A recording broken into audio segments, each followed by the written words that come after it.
Du suchst einen neuen Fernseher, bist vom riesigen Angebot aber komplett erschlagen und willst einfach die richtige Empfehlung in deinem Budget? Ich glaube, da können wir weiterhelfen.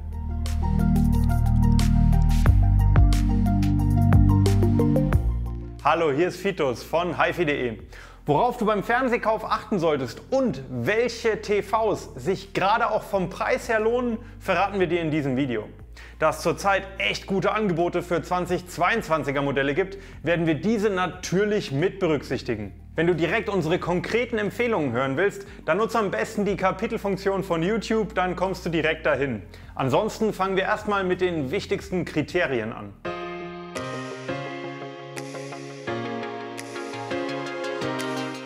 Punkt 1 wäre da die Größe. Auch wenn die Faustregel größer ist gleich besser angenehm simpel klingt, gibt es hier aber ein Problem mit der zweiten Faustregel: größer ist gleich teurer. Ein günstiger Fernseher mit großer Diagonale hat oft ein sichtbar schlechteres Bild als ein kleineres Modell mit besserer Technik zum gleichen Preis. Welche Größe jetzt für dich die richtige ist, solltest du eher vom Sitzabstand abhängig machen. Du nimmst einfach deinen Abstand in Zentimetern, teilst ihn durch 4 und bekommst die Bildschirmdiagonale in Zoll. Das entspricht dann einem Blickwinkel von ca. 30 Grad zwischen rechten und linken Bildschirmrand.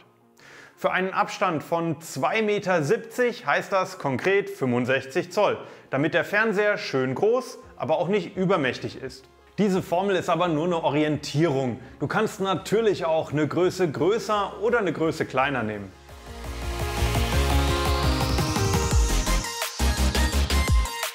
Als Standard gilt heute 4K oder eigentlich eine Ultra-HD-Auflösung mit 3840 x 2160 Pixeln, also 4-mal so viele wie bei Full HD. 8K hätte wiederum 4-mal so viele Pixel wie 4K. Allerdings gibt es immer noch kaum Inhalte in 8K und man zahlt einen ordentlichen Aufpreis für die Fernseher.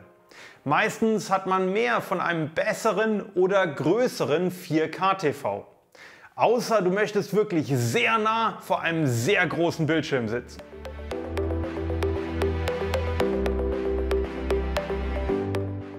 Ein weiteres Kriterium ist die Art von Bildschirm, welcher verbaut wird.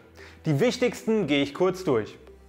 LCD-Panels nutzen eine Schicht aus Flüssigkristallen, die von hinten durch eine Hintergrundbeleuchtung angestrahlt werden.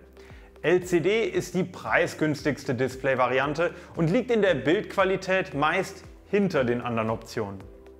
QLED ist im Grunde ein LCD-Display mit einer zusätzlichen Schicht. Auf dieser befinden sich die sogenannten Quantum Dots, welche das Spektrum genauer in Rot, Grün und Blau trennen können. Das bewirkt vor allem hellere Bilder und bessere Farben. Die aktuell besten QLED-TVs werden inzwischen mit Mini-LED-Hintergrundbeleuchtung ausgestattet. Diese kann dann in hunderten Zonen separat gedimmt werden, wodurch man ein noch besseres Bild hat. Es gibt auch konkurrierende Technologien wie NanoCell oder Triluminos, welche ähnlich funktionieren, aber eben von anderen Herstellern stammen. Die beste Bildqualität liefert derzeit OLED. Hier ist der entscheidende Vorteil, dass jedes einzelne Pixel selbst leuchtet. So können OLED-Fernseher besonders durch hohe Kontraste und perfekte Schwarzwerte beeindrucken.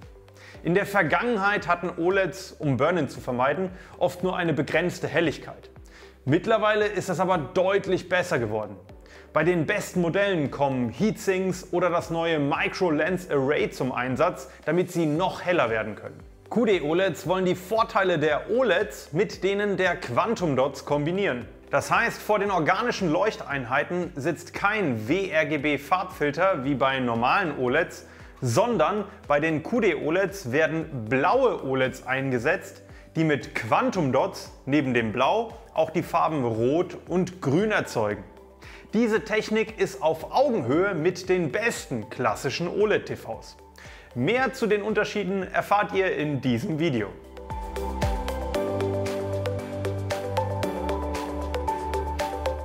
Neben diesen genannten Kernpunkten gibt es natürlich noch einige weitere Kriterien wie High Dynamic Range, Gaming-Fähigkeit oder die Smart TV Betriebssysteme. Darauf werden wir bei den konkreten Empfehlungen näher eingehen und genau damit geht es jetzt los.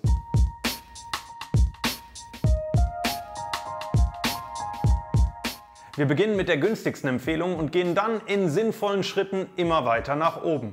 Natürlich kann bzw. wird sich diese Auflistung auch mit der Zeit ändern. Deswegen abonniere am besten unseren Kanal, damit du immer weißt, welche die aktuell besten Optionen sind. Denn wir werden eine neue Version dieses Videos veröffentlichen, sobald es eben eine bessere Auswahl gibt. Und wenn wir gerade dabei sind, freuen wir uns natürlich auch über jeden Daumen nach oben.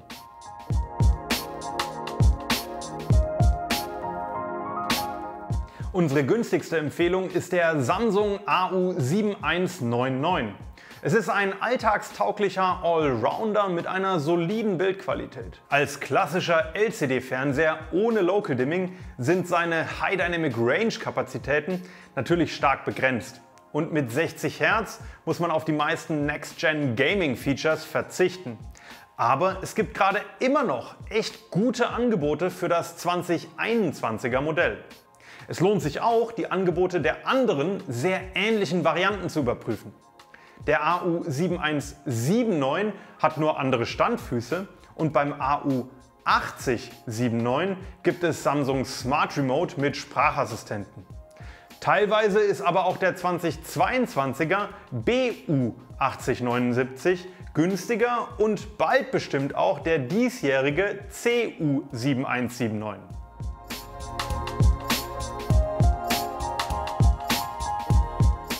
Wenn es ein günstiger Fernseher primär fürs Gaming sein soll, dann ist der TCL C735 die beste Option. Der QLED-TV hat wegen der Quantum Dots eine etwas bessere Farbdarstellung bei HDR und punktet fürs Gaming mit 120 Hz und HDMI 2.1. Für PlayStation 5 oder Xbox Series X hat er mit ca. 14 Millisekunden ein verschwindend geringes Input-Lag, welches mit Variable Refresh Rate sogar noch geringer ausfällt. Mit der TCL Game Bar kannst du, wie bei den gleich folgenden teureren Fernsehern, auch noch schnell die wichtigsten Gaming-Optionen sehen und anpassen.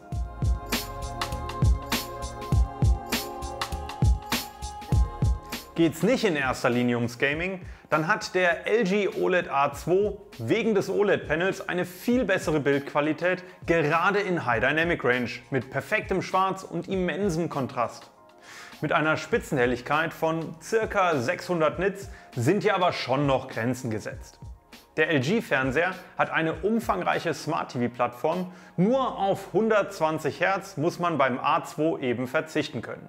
Schnelle Bewegungen sehen zwar trotzdem gut aus, nur beim Gaming ist eben bei 60 Hz Schluss.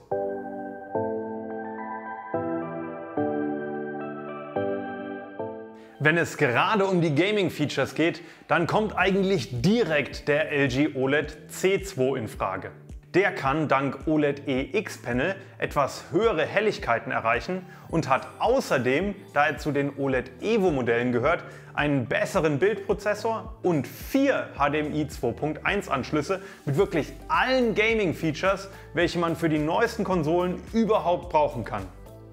Wem der Aufpreis im Vergleich zum A2 doch etwas zu hoch ist, der hat vielleicht Glück, noch einen B2 zu ergattern, der auch schon dieselben Gaming-Specs wie der C2 hat, nur eben kein ganz so gutes Bild in High Dynamic Range.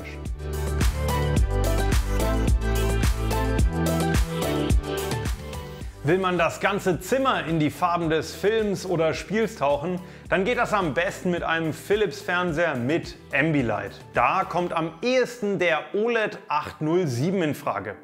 Der hat eine vergleichbare Bildqualität wie der C2, nur eben noch vierseitiges Ambilight. Wie bei LG gibt es mit dem 707 bei Philips auch eine etwas günstigere Option, dann mit nur dreiseitigem Ambilight und etwas schwächerem Bild.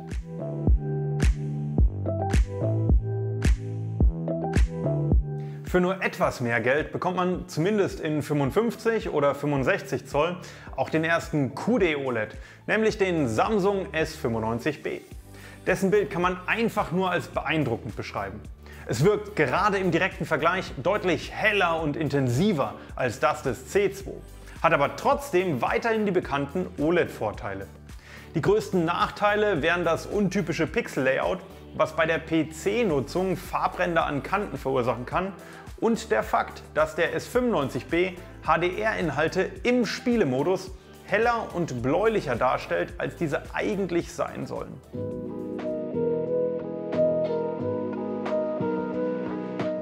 Der LG OLED Evo G3 ist ein herausragender Fernseher, der in fast allen Kategorien exzellent ist und somit das beste Gesamtergebnis aller Fernseher erreicht, die wir bis jetzt testen konnten. Der G3 kann dank des Meta-OLED-Panels mit Micro-Lens Array und Heatsink auf eine Spitzenhelligkeit von ungefähr 1500 Nits kommen. Das schaffen die meisten QLED-TVs gar nicht.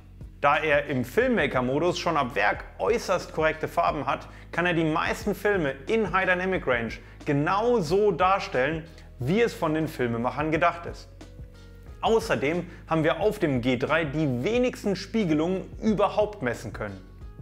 Der G3 ist ein Gallery OLED, weshalb er mit extrem flacher Wandhalterung im Lieferumfang kommt.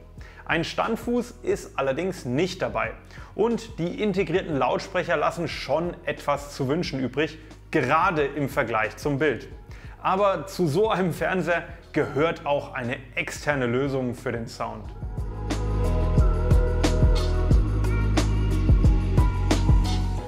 Die beste Alternative zum G3 ist aktuell der Samsung S95C mit QD-OLED-Panel der neuen zweiten Generation.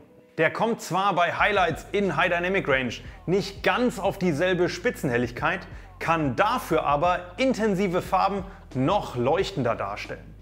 Bei der Bildqualität ist es wirklich ein Kopf-an-Kopf-Rennen zwischen G3 und S95C. Je nach Szene war der eine oder der andere näher am Referenzmonitor. Die Kritikpunkte sind da nur noch, dass es keinen wirklich neutralen Spielemodus gibt, das etwas sperrige smarte Betriebssystem und eben, dass Dolby Vision und DTS nicht unterstützt werden. Dafür kommt er aber mit Standfuß und klingt auch echt passabel. Mehr zu den Unterschieden sage ich im Video über den S95C und wahrscheinlich werden wir bald noch ein detailliertes Vergleichsvideo machen.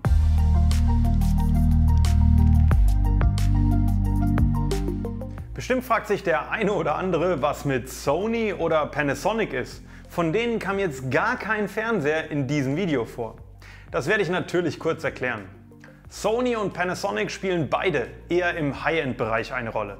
Nur gab es gerade im High-End-Segment dieses Jahr mit dem G3 und dem S95C in der Bildqualität echt große Schritte nach vorne, sodass die Vorjahresmodelle dann nicht mehr ganz mithalten können.